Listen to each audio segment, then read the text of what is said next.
Cafe Racer of Instagram was started 7 years ago now, and through the years, started off as a huge Instagram page for custom motorcycles that gained a lot of momentum, and here we are, Built for Good campaign, teaming up with Waves for Water. So this has been a work in progress for a long time.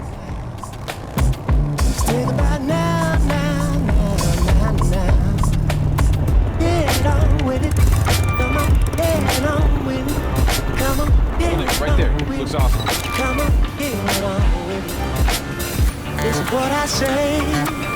This is what I say. This is what I say. This is what I say. This is what I say. I don't like you, but I love you. I don't want you, but I need. I need you. I don't like you, but I love you. These look great. Let's put them up on story. But I need, I need you. Oh, I need you.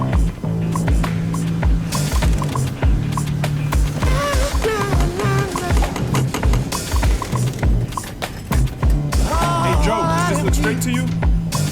Yeah, man, that looks pretty tight. Go where you wanna go. Do what you All wanna about do. it, dude. Do what you I actually wanna like do. the bearing on the bill Go a lot. where you wanna go. Here's that tire.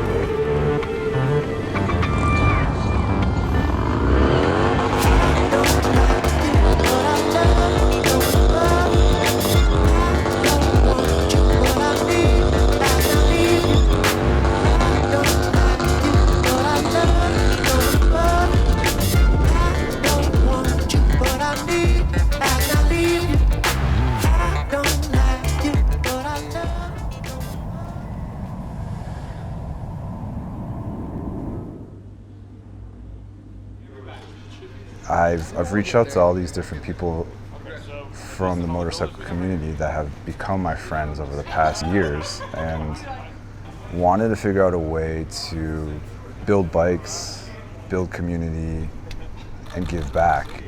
I wanted to see how these four people would come together and how their creative flow and build routine habits, would it clash, would it be cohesive, would they work well together, all of that.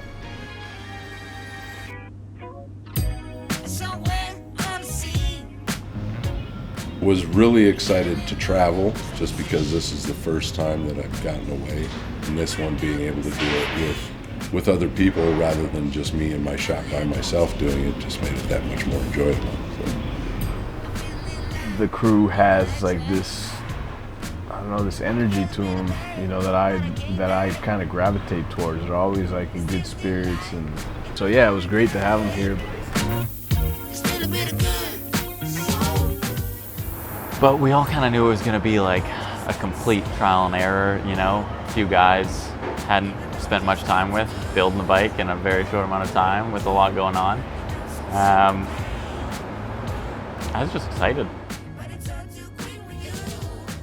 Everyone is like, they love each other so much and they respect each other so much and admire each other's style so much that it's very easy to be in the same space. Like working on one bike is small. It's like that's a lot of people in a small space, but it seems to work, and people know when to let someone else touch the bike and step away and then switch and switch and switch. I think it's working out pretty organic. Yeah, day one, everyone came in either tired, excited, all kinds of chaos. Cristian had just come back from a road trip, dropping off a commissioned build that he had been working non-stop on. So he was already burnt out, and he walked straight into this. Yeah, I don't know. Yeah, man. I came in, I started this thing, and I'm so fucking tired. I don't know. What was the question again? Yeah, really, the first day, once we had the motorcycle in and on the lift, it was just, okay, let's get all this extra stuff off the motorcycle and get down to the frame so we can, you know, start building from the inside out. You know, we had some Harley accessories that we knew for sure we were going to use, so we got that stuff installed right away. Yeah, the teardown's always the quick part.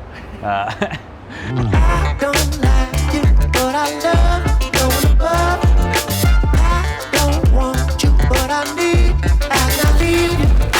I don't like you, but I love you going above. I don't want you, but I need and I need you.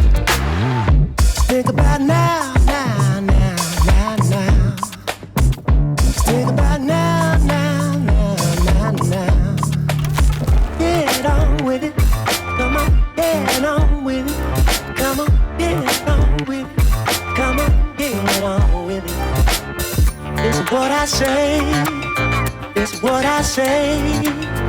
It's what I say, it's what I say, it's what I say. I don't like you, but I love you going above. I don't want you, but I need and I need you. I don't like you, but I love you. In regards to working in somebody else's space, you definitely have to get creative, because instantly when I'm working on something, I think about, oh, this tool that I have is going to be the right tool for the job. And, well, those tools aren't here, so you end up going on a bit of a scavenger hunt sometimes to find what you need to get the job done. Yeah, I'd say my shop's still at like stage 1 as far as shop progression goes. So a cheapo English wheel and a lot of manual tools. And getting to come down here where he's got, you know, multiple power hammer setups and his ways of building that he likes. Yeah, opened my eyes a lot to like the speed that can be achieved. If there's a concept, you already have kind of a roadmap of where you're going to go. And it's just a matter of bringing the pieces together to get there. Where what we had, there was no concept. We were kind of trying to build a concept those first couple days, which is where all the chaos came from. When you're first getting started and there's nothing there, I don't know, it's hard to make a decision on what you want to do. Everybody had different, visions, I think, right away. It'd be a standard domed tail, and then I took the top of it off and essentially reversed it into a little bubble. The high classic peanut tank. And if you came down, the back of the tank is here. You're sitting in this area. It flattens it all out. And then you have the tail come up to make it nice and aggressive. Yeah. You can drop the front end so the whole thing flattens and stands up a little bit. A lot of ideas got thrown around. Everyone's trying to figure out what's going on. You can definitely tell like Cristian and Joe, more experienced guys, kind of taking a step back and just trying to take it all in. It's so difficult to do that to like commit to something is a pretty big deal.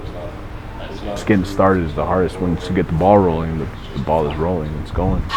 I want to make sure that if I'm going to go in that direction, that I'm going to be happy when I reach it.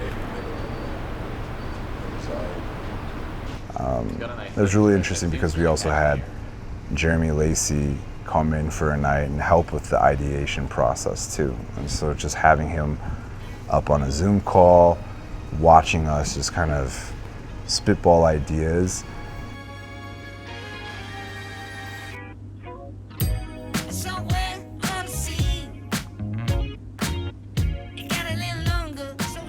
Well, in the design process, it can be a lot of things, like the environment we're working in, is an influence. Certainly the bare bones of the motorcycle or whatever the platform we're building off of dictates to a degree, proportion, geometry, that sort of thing. I feel like also because I'm here for a shorter duration, I have to step back and let this bike kind of create itself as organic as it can. And when I feel like it's appropriate for me to step in with a shape or with a line or with an object, I'll do that.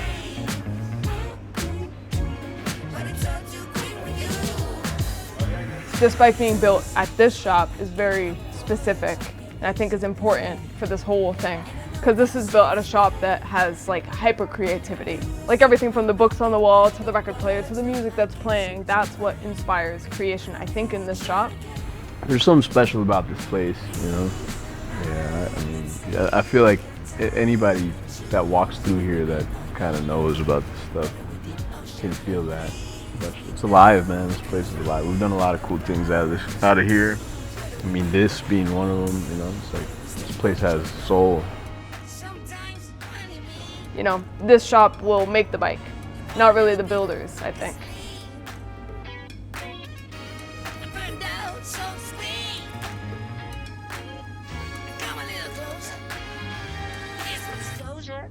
Do you mind to quit your pretending? Truth or false, this shit never ending. Hear me now and stop condescending. You see, I'm begging, you hear me begging. If you're sick for love, don't try to hide it. Find it deep inside and try to hide it. If there's a way, I wanna know which way to quit your games and now that you denied it. Losing this game, I can't afford to be losing this game. And I know it is safe,